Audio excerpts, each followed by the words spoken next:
నమస్తే. ఇన్నాళ్ళు నన్ను సపోర్ట్ చేస్తూ, ఎంకరేజ్ చేస్తూ మీ ప్రేమని నాకు అందిస్తున్న ప్రతి ఒక్కరికి కృతజ్ఞతలు. అలాగే ఈ వీడియో కూడా ఖచ్చితంగా మీకు ఉపయోగపడుతుంది. లైక్, షేర్ అండ్ సబ్స్క్రైబ్ చేసి మీ సపోర్ట్‌ని నాకు అందించండి. అలాగే ఈ వీడియో పట్ల మీకున్న అభిప్రాయాన్ని కామెంట్ సెక్షన్‌లో కామెంట్ చేసి తెలియజేయండి. ఇప్పుడు వీడియోని చూద్దాం. ఓం శ్రీ గణేశాయ నమః. ఓం శ్రీ విష్ణురూపాయ నమః శివాయ. నమస్కారం అండి. 2024 జూలై మాసంలో ద్వాదశ రాశి వాళ్ళ మాస ఫలితాలు ఎలా ఉందో తెలుసుకుందాం. దానికన్నా ముందు ఈ ఒక మాసంలో అంటే 2024 జూలై మాసంలో గ్రహ సంచారం ఎలా ఉందో తెలుసుకుందాం. అంటే ఏ ఏ గ్రహాలు ఏ రాశిలో సంచారం చేస్తున్నారు అని తెలుసుకుందాం. ముఖ్యంగా రాహు మీన రాశిలో సంచారం, కేతు కన్యా రాశిలో సంచారం, శని భగవాన్ కుంభంలో సంచారం అయితే ఈ ఒక మాసం నుంచి వక్రించి సంచారం ప్రారంభం చేస్తున్నారు. గురువు గారు వృషభంలో సంచారం. ఇక కుజుడు జూలై 12వ తేదీ వరకు మేషరాశిలో సంచారం, తదుపరి వృషభ రాశిలో సంచారం. సూర్యుడు జూలై 16వ తేదీ వరకు మిథున రాశిలో సంచారం, తదుపరి కర్కాటక రాశిలో సంచారం. శుక్రుడు జూలై 7వ తేదీ వరకు మిథునంలో, తదుపరి కర్కాటక రాశిలో సంచారం. ఇక్కడ శుక్రుడు ఈ ఒక జూలై 11వ తేదీ తర్వాత అస్తంగత త్యాగం చేస్తున్నాడు. అంటే ఉదయిస్తున్నాడు అని అర్థం. ఇన్ని రోజులు మౌఢ్యమి జరిగింది, శుక్ర మౌఢ్యమి. సో ఇక మీద ఉదయిస్తున్నాడని చెప్పుకోవచ్చు. సో శుక్రుడు అస్తంగతం అంటే శుక్ర మౌఢ్యమి జరిగేటప్పుడు, గురు మౌఢ్యమి జరిగేటప్పుడు శుభకార్యాలని చేసుకోరాదు. అందులోన పెళ్లి కావచ్చు, గృహ ప్రవేశం కావచ్చు, ఇలా శుభకార్యాలకి నిషిద్ధమనే చెప్పుకోవచ్చు. ఎందుకంటే వీళ్ళిద్దరు ప్రముఖులు శుభకార్యాలకి, పెళ్లి విషయంలో, ఒక ఇంటికి సంబంధించిన విషయంలో వీళ్ళిద్దరూ ప్రముఖంగా పాత్ర వహిస్తారని చెప్పుకోవచ్చు. సో ఈ ఒక మాసం జూలై 11వ తేదీ తర్వాత శుక్రుడు ఉదయిస్తున్నాడు. బుధుడు జూలై 18వ తేదీ వరకు కర్కాటక రాశిలో సంచారం, తదుపరి సింహ రాశిలో సంచారం. ఈ ఒక గ్రహ సంచారీత్యా ద్వాదశ రాశి వాళ్ళకి ఎలా ఉందో తెలుసుకుందాం. ముఖ్యంగా ప్రేక్షకులకి ఒక మాట చెప్పాలనుకుంటున్నాను. ఇక్కడ ప్రతి ఒక్క వ్యక్తికి కూడా, ప్రతి ఒక్క జీవికి కూడా తన ఒక కర్మ నుంచి, అంటే తన ఒక కర్మ ద్వారా వచ్చే ఫలితాలు. ఇక్కడ వాళ్ళు పుట్టినప్పుడు వాళ్ళు పుట్టిన డేట్ ఆఫ్ బర్త్, టైమింగ్స్ ప్రకారము ఇక్కడ ముఖ్యంగా వాళ్ళ జన్మ జాతకంలో ఏ గ్రహ దోషాలు ఉన్నాయి, ఏ ఇబ్బందులు పడుతున్నారు, అంటే కర్మానుసారంగా వాళ్ళు చేసిన కర్మానుసారంగా ఈ ఒక జన్మలో సో సుఖమా దుఃఖమా అని నిర్ణయించేది జాతకం. ఇలాంటి జాతక చక్రంలో గ్రహ దశాలు అనేది చాలా ఇంపార్టెంట్ అండి. గ్రహ దశాలు అనేది చాలా ప్రముఖమైన పాత్ర వహిస్తుంది. ఇప్పుడు చూడండి, ఒక దశాభుక్తిలో అంటే ఇప్పుడు చంద్రమహాదశ శని భుక్తి, చంద్రమహాదశ బుధ భుక్తి, చంద్రమహాదశ కుజ భుక్తి, ఇలా దశాభుక్తులు వచ్చినప్పుడు, ఒక దశాభుక్తులు వచ్చినప్పుడు, ఒక భుక్తి వచ్చినప్పుడు చాలా ఇబ్బంది లేకుండా ఉంటుంది. లైఫ్ అనేది చాలా బాగా వెళ్తూ ఉంటుంది. ఒక భుక్తి వచ్చినప్పుడు చాలా ఇబ్బందులు పడాల్సి ఉంటుంది. ఇలా దశాభుక్తులు ఫెయిల్ అయినప్పుడు గోచారంలో, ఇప్పుడు రాశి ఫలితాలు మనం చెప్పుకుంటున్నాం కదా. సో దశాభుక్తులు ఫెయిల్ అయినప్పుడు గోచారంలో ఉంటున్న ఒక గ్రహ సంచారాల వల్ల, ఇప్పుడు గురుబలం ఉంది, శని బలం ఉంది అన్నప్పుడు దశాభుక్తులు ఫెయిల్ అయినప్పుడు ఇవి ఆదుకుంటాయి మనల్ని. సో ఇలా దశాభుక్తులు బాలేదు, గోచారంలో గురుబలం లేదు, శని బలం లేదు అన్నప్పుడు చాలా తీవ్రమైన కష్టానికి గురి అవ్వాల్సిన ఒక ప్రమేయం ఏర్పడుతూ ఉంటుంది.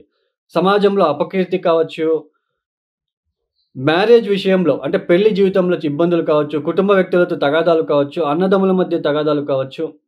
ఇలా ఒక దశాభుక్తులకి తగ్గట్టుగా కొన్ని పరిహారాలు వస్తాయండి. మనమే స్వయంగా మనమే చేసుకోవాల్సిన ఒక చిన్న పరిహారాలు వస్తాయి. చాలా ఉన్నాయి, దశాభుక్తికి తగ్గట్టు ఉన్నాయి. మనం ఏదో ఒకసారి ఒక టెంపుల్‌కు వెళ్ళా, ఒక హోమం చేపించగానే మన కర్మ తగ్గింది అని అనుకుంటే అది తప్పు అండి. ఇప్పుడు ఒక దశాభుక్తి జరుగుతుంది. ఆ దశాభుక్తి పీరియడ్ ఒక సంవత్సరం పాటు ఉంది అనుకుందాం. ఆ దశాభుక్తి బాలేదు అంటే ఆ సంవత్సరం పాటు మీరు ఆ పూజలు, పరిహారాలు చేసుకుంటూ వెళ్ళాలి. సో చాలామంది చెప్తూ ఉంటారు, సో నేను ఆల్రెడీ ఆ పూజలు చేశాను, ఈ పూజలు చేపించాను, వాళ్ళ దగ్గరికి వెళ్ళాను, వాళ్ళ దగ్గరికి చేపించాను అని. బట్ మాకు తగ్గలేదు. అంటే కొన్ని మీ జాతకంలో కొన్ని గ్రహాలు ఏ స్థానాల్లో ఉన్నాయి, ఏ రాశిలో ఉన్నాయి, ఆ రాశికి తగ్గట్టు మనం పరిహారాలు చేసుకుంటే మాత్రం అది రిలీఫ్ వస్తుంది. ఇక మకర రాశి. ఈ మకర రాశి వాళ్ళకి ఈ ఒక మాసంలో తృతీయంలో ఉంటున్న రాహు కాస్త పంచమ స్థానంలో ఉంటున్న గురువు గారు, అందులోన ఈ ఒక మకర రాశి వాళ్ళకి ఇక్కడ ముఖ్యంగా కుజుడి ఒక స్థాన మార్పు అనేది గురువుతో కలిసినప్పుడు కాస్త ఇబ్బంది పెడుతుంది. అంటే తృతీయంలో ఉంటున్న రాహు వలన మాత్రం కాస్త పూర్తిగా శుభ ఫలితాలు మీరు అందుకుంటున్నారు. ఇంకా మిగతా గ్రహాలన్నీ కూడా కాస్త ఇబ్బంది పెట్టే రకంగానే ఉంటుంది. జూలై 16వ తేదీ వరకు మాత్రమే సూర్యుడు యోగిస్తున్నాడు. ఇంకా జూలై 16వ తేదీ తర్వాత సూర్యుడు కూడా యోగించడం లేదు. మొత్తానికి రాహు ఒక పరిపూర్ణత శుభ ఫలితాలు ఉన్నాయి.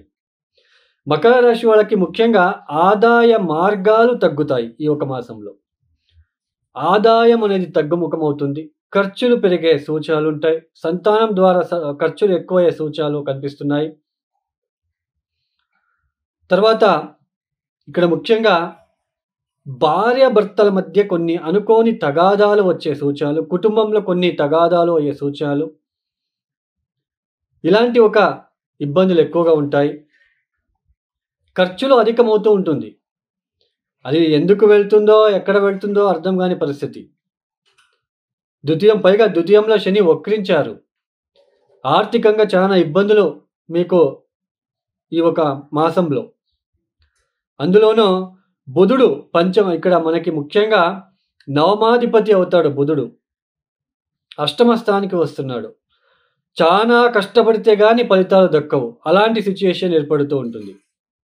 ఆకస్మికంగా కొన్ని రుణాలు తీర్చవలసిన ఒక ప్రమేయం ఏర్పడుతూ ఉంటుంది.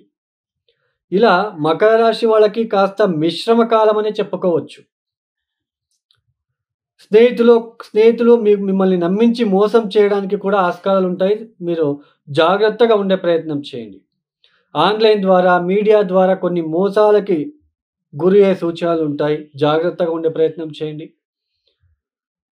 మీ మాటలు చాలా జాగ్రత్తగా ఉండే ప్రయత్నం చేయండి. మాట్లాడేటప్పుడు భోజనాలు వేళకు భోజనం తీసుకునే ప్రయత్నం చేయండి. భార్యాభర్తల మధ్య తగాదాలు రానివ్వకుండా చూసుకునే ప్రయత్నం చేయండి. తర్వాత ఇక్కడ ముఖ్యంగా ఈ మకర రాశిలో పుట్టిన వ్యక్తులకి ఒక ఈర్ష్య లాంటిది, జలస్ లాంటిది కనిపిస్తూ ఉంటుంది ఈ ఒక మాసంలో. మీకు తెలియదు, బుద్ధి చాంచల్యం ఏర్పడుతూ ఉంటుంది. ఒక జలస్సి వచ్చే సూచనలు. ఇతరులు బాగున్నప్పుడు మనకి ఎందుకు ఇలా అవుతుంది, మనం ఎందుకో బాగుండట్లేదు అన్న ఒక థియరీ ఇక్కడ కనిపిస్తూ ఉంటుంది.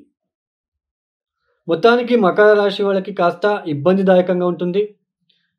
ఈ మాసం చాలా జాగ్రత్తగా ఉండే ప్రయత్నం చేసుకోండి. మనకి మకర రాశి వాళ్ళు తప్పనిసరిగా కాలభైరవేశ్వరుడికి నువ్వుల నూనెతో అభిషేకం, ప్యూర్ నువ్వుల నూనెతో అభిషేకం చేయించుకోండి.